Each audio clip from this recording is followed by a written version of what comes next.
Welcome to today's webinar. Today's webinar is designed to show you how your college can offer job-ready EMR content with zero added workload for your team. So why post-secondary education matters to students more now than ever in 2025. So students are raising rising costs, a tougher job market when they do graduate, and rapidly changing skills that they need while they're at school. So despite this, a college diploma or a university degree remains one of the most effective ways that they can open doors for themselves. So where is the momentum today? Health and community care, nursing, personal support workers, and health administration and health IT has been listed by Statistics Canada as an area that is on the rise. So that is good for us.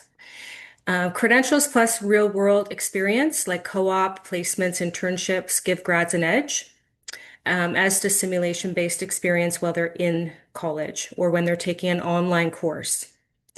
So the market's tougher, but if they can get some credentials like a micro credential or the experience, it's still going to beat going it alone. So I've included some useful links here that I'll pass along when I share these slides. And some of this information I find will be helpful for you to share with students, in your marketing.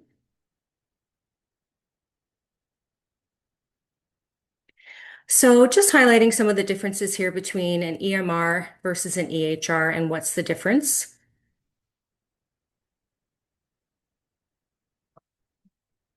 So an EMR is, typically found in a doctor's office or a specialist office, and it's going to be used for day-to-day clinical administrative type of tasks. It's for private practices. It's only going to be used within that practice to be able to view the patient's, EMR and their chart. An EHR is more comprehensive. It is, utilizing the coordination of care across hospitals. It's going to coordinate with long-term care providers. It's going to be authorizing providers across organizations where they can access the patient's records. So it's a more robust system. So EMR is for doctors' offices, EHR is for hospitals. And then deciding which type of training to offer your students is where that comes in.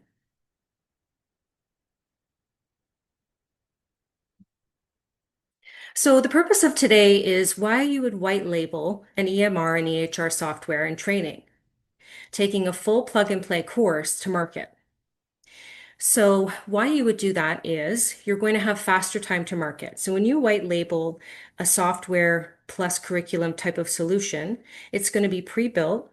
You can launch it under your brand much faster than developing it from scratch, and it'll allow you to seize the market and stay ahead.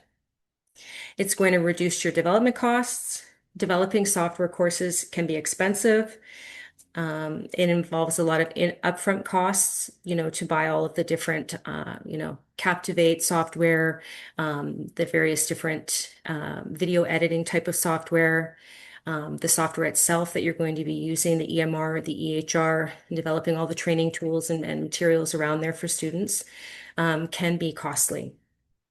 So making sure you're license ready is why going, with a white label product is going to be essential for you. Focusing on your core business. If you outsource your software curriculum development, you can dedicate your resources to your own core business function. Enhance your brand building. So when you white label software, so that means, on your course outline, you can indicate that you're offering EMR or EHR software training. You can put that on your website. You don't have to say where you're getting that software from. You don't have to say where you're getting the curriculum from. You can advertise it under your own brand. So it's going to strengthen your brand and strengthen your identity and your perceived value to customers. Scalability, flexibility. So it's going to allow you to scale up or down as required without the need for major infrastructure changes. So when you pay a company like a white labeling company, you only pay for per use. So however many students you have. So you don't have to pay for 500 users if you only have 30 users. Access to expertise. So the white label vendors often have specialized expertise in EMR or EHR training, as well as in SCORM, using Moodle, all the various different training materials and what they need to incorporate, to be in line with the mandated ministry training objectives, all of those types of things. So it's going to ensure a higher level product, and also they often include ongoing support. Reduced risk. So it's going to guarantee you that you're going to have a product that's ready for your students. When the training is in-house, it carries a risk to you because you've got to house it. You've got to look at having, servers that are readily up. You've got to make sure that you've got IT professionals that are available to support students and that keep the server running.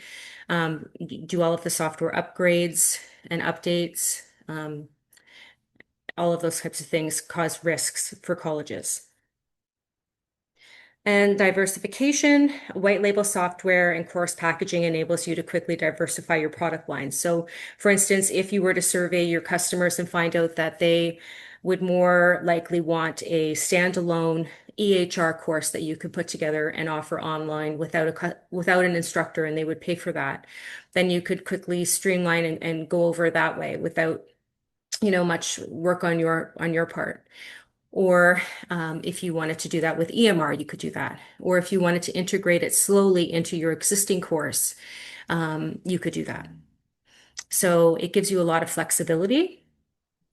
And then we just talked about customer loyalty. So if you already have an existing customer base and you've already got a really good brand, it's going to help you be able to keep your existing brand so that you're not advertising another company. So you're not saying that you're getting the EMR from another company and giving them the advertising necessarily. You're going to be able to keep a seamless branded experience for your customer base by using a white label product.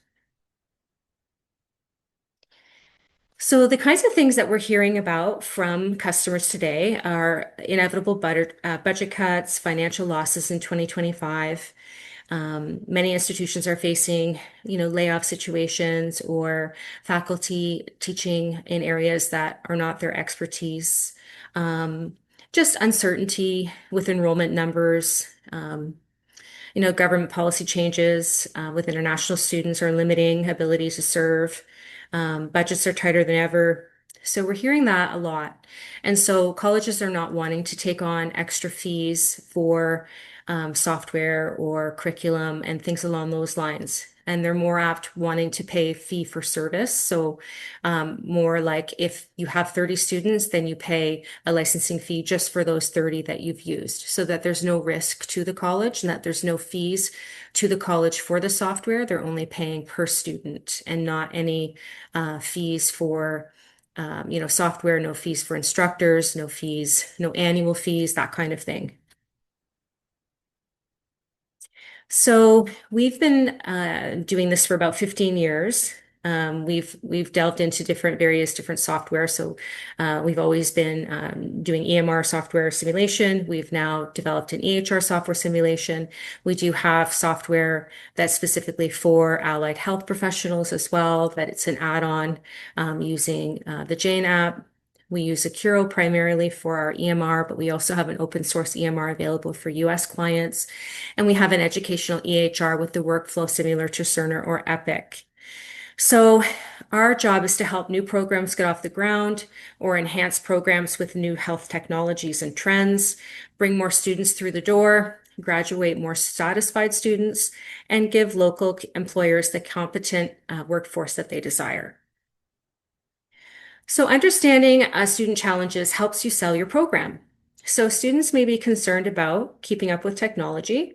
So they might be looking at job postings or having interviews and finding that employment is more difficult and they don't feel as prepared as they once did for the demands of the healthcare setting. EMR and EHR hands-on training is something that aligns with their goals. Often, you're going to see things like EHR training is essential in order to get an interview. And getting EHR hands-on training is not easy to do unless you've already been hired.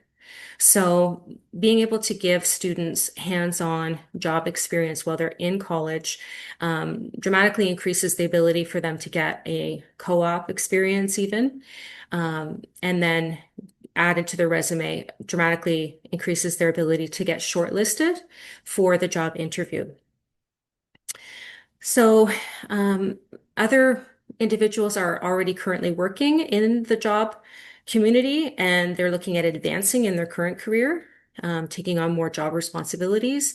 And it is difficult to get corporate training using these EMR or EHR software when you're out working. So maybe they're not looking at coming back to college and taking a full diploma program, but they're looking at maybe taking an online course for personal interest and doing a 30 or 40-hour, maybe even a non-credit course that doesn't have to be put through the ministry.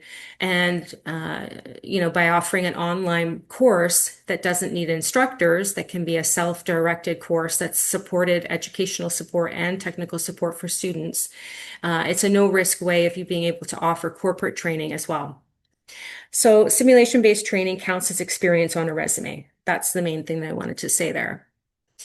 So as colleges go digital, many are leaving behind legacy tools like foot pedals. So making sure that whatever you decide to do in terms of your delivery of your course materials, in terms of EMR or EHR, keeping in mind that, things like not having a foot pedal to do medical terminology and medical transcription is going to be important. So things like having task automation and having transcription tools available for dictation outside of foot pedals is going to keep students streamlined and in line with what the current industry trends are doing. So who would you sell to? So again, talking about current, you could develop a new course and sell it to your current medical office or medical terminology students, either part-time students or full-time students. You could sell them a new course that you've developed, an advanced level course. Or you can, look at revamping a current program, but that's not always timely. It could not be time for a program renewal. So it might be something more in line that with you wanted to develop a non-credit course. Or you can make smaller changes to your current course if it's not time for program renewal, or develop a new course. So they're ideal for aiming at those who want to improve their employability. So the training stands out for many competitors because of its comprehensive curriculum and hands-on experience. It accommodates different learning styles, visual, auditory, kinesthetic, and we offer a variety of training formats such as online modules, videos, and simulations. So we're here as a resource, whether now or down the road. Let us know how we can be of service. And thank you.